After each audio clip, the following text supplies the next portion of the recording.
Am I wrong for allowing my ex-wife into my home? From Redditor away, _description_752.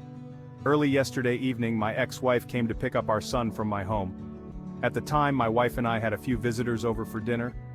The visitors included her sister and husband but was mostly friends.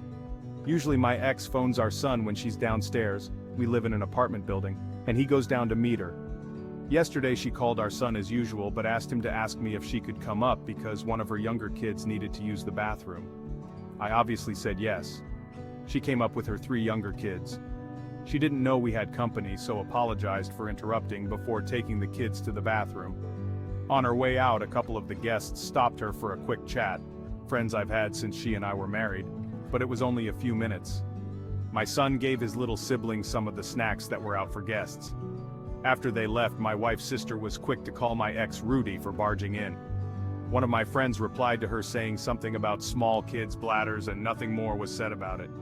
However, after everyone but my wife's sister had left, my wife and her sister started talking about it, and both agreed that it was rude and tacky. They couldn't believe she started talking to some of our friends. When I objected, they said it was wrong of me to have let her in without asking my wife first. I said that's ridiculous. Later my wife and I discussed it again and she said she found it embarrassing for me to just let her in like that. I asked why, but she said I wouldn't understand. Am I really the asshole here? I was trying to do a normal nice thing, but now I feel bad about upsetting my wife.